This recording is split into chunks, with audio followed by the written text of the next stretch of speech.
এই সমাবেশ থেকে উঠে এসেছে ইসকন একটি জঙ্গি সংগঠন। আমরা বাংলাদেশের জনগণ ইতিপূর্বে দেখেছি ইসকন বাংলাদেশে বিভিন্নভাবে উগ্রবাদ প্রচারের চেষ্টা করেছে, এমনকি তারা আন্তর্জাতিকভাবে তা চেষ্টা করেছে। সংগ্রামী ভাই এবং বন্ধুগণ, আপনারা জানেন ভারতীয় আগ্রাসন বিরোধী আন্দোলনের প্রথম যে শহীদ আবরার ভাত, সেই আবরার ভাতকে হত্যায় কিন্তু জড়িত ছিল ইসকনের সদস্যরা। কিন্তু ইসকনের দেশের ভারতের 5টা গোলাম আওয়ামী লীগ সরকারের আমলে সে বাংলাদেশের বিচার বিভাগকে বিভ্রান্তি দেখিয়ে কিন্তু বেরিয়ে গিয়েছে। আমরা বলতে চাই, আমাদের যে 24-এর গণঅভ্যুত্থান, 24-এর গণঅভ্যুত্থানের অন্যতম একটি মাত্রা ছিল ভারতীয় আগ্রাসন বিরোধী। সংগ্রামী ভাই এবং বন্ধুগণ, এই ভারতীয় আগ্রাসন বিরোধী আন্দোলনের সর্বশেষ শহীদ এখন পর্যন্ত আমাদের সাইফুল ইসলাম ভাই। আপনারা দেখেছেন কালকে কিভাবে তাকে রাস্তায় জবাই করে হত্যা করা হয়েছে। আমি এই সরকারকে বলতে চাই, আপনারা তো বলেছেন আপনাদেরকে সিলেক্ট করেছে ছাত্র জনতা, আপনারা আমাদের কাছে জবাব দিতে দায়বদ্ধ। আমরা আপনাদের কাছে জবাব চাই, সেখানে কি কোনো পুলিশ ছিল না? সেখানে তারা ঘোষণা দিয়ে কিভাবে দাঙ্গা বাঁধালো? পুলিশ প্রশাসন কি করে?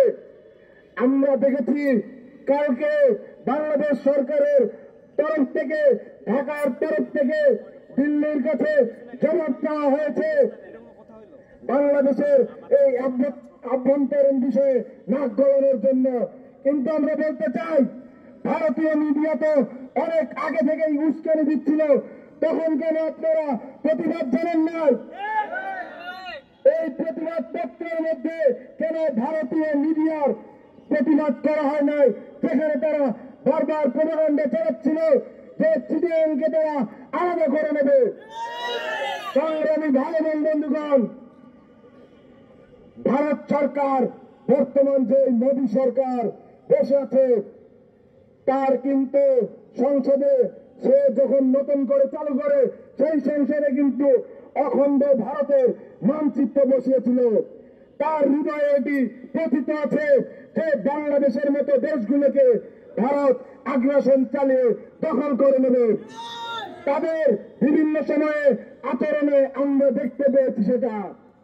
সংগ্রামী ভাই এবং বন্ধুগণ, আমরা বলতে চাই, যতদিন বাংলাদেশের ছাত্র এবং জনগণ বেঁচে আছে, জুলাই গণঅভ্যুত্থানের স্পিরিট এবং বিপ্লবীরা যারা মাঠে নেমেছিল তারা বেঁচে আছে, ততদিন পর্যন্ত বাংলাদেশে ভারতের আগ্রাসনবাদ, উগ্র হিন্দুত্ববাদকে বাংলাদেশের মাটিতে প্রতিষ্ঠিত হতে দেব না। ইসরায়েল যেমন তার মধ্যে উপনিবেশবাদ, জায়নবাদ নামে প্রচারিত করে, তেমনি ভারতের ঔপনিবেশিকবাদ হল হিন্দুত্ববাদ। সংগ্রামী ভাই এবং বন্ধুগণ, আমি প্রশ্ন করতে চাই আমাদের বাংলাদেশের হিন্দু ভাই বোনদের কাছে, ভারতের থেকে যে পলিটিক্যাল বন্যা আগস্ট মাসে ধেয়ে এসেছিল বাংলাদেশের দক্ষিণ পূর্বাঞ্চলে, সেই দক্ষিণ পূর্বাঞ্চলের বন্যায় কি হিন্দুরা ভাসেনি?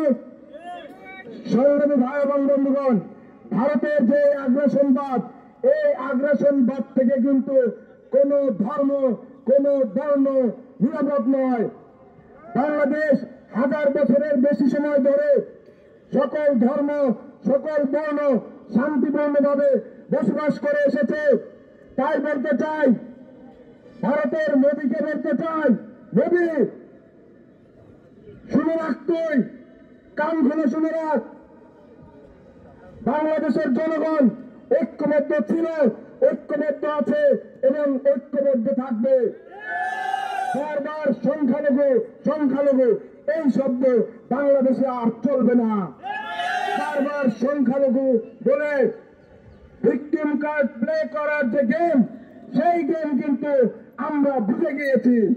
আমরা কিন্তু সংখ্যালঘু তত্ত্বকে অস্বীকার করি। বাংলাদেশের সংখ্যা গুরুও নেই, বাংলাদেশের সংখ্যা লঘুও নেই, বাংলাদেশে শুধু আছে বাংলাদেশি। সংগ্রামী ভাই এবং বন্ধুগণ, আমি আমার বক্তব্যকে দীর্ঘায়িত করব না। আমি বলতে চাই, আমাদের যে সাইফুল ইসলাম ভাইকে ভারতীয় আগ্রাসনবাদের দ্বারা, হিন্দুত্ববাদের দ্বারা, ইসকনের নেতৃত্বে যেভাবে হত্যা করা হয়েছে, তার অতি দ্রুত সময়ের মধ্যে যদি বিচার কার্যকর না করা হয়, তাহলে কিন্তু আমরা ধরে নেব এই সরকারের মধ্যে সেই ভারতের আগ্রাসন সাপোর্টকারী দোসররা বসে আছে। এমন সরকারকে আরো আহ্বান জানাবো, সেই সমস্ত মিডিয়া এখনো ভারতীয় আগ্রাসনের পক্ষে নেগেটিভ তৈরি করছে, সেই সমস্ত মিডিয়াকে জবাবদিহিতার আওতায় আনতে হবে। সংগ্রামী ভাই এবং বন্ধুগণ, আমি আমার বক্তব্যকে আর দীর্ঘায়িত করতে চাই না। আমি চাই 24-এর এই গণঅভ্যুত্থান, হার মানুষে এক করা বিপ্লব, সেই বিপ্লবের বিনিময়ে অর্জিত যে স্বাধীনতা, সেই স্বাধীনতাকে ন্যূনতম ভাবে কেউ প্রশ্নবিদ্ধ করার চেষ্টা করলে আমরা যতদিন বেঁচে আছি সেটি সফল হতে দেব না। ইনকিলাব জিন্দাবাদ।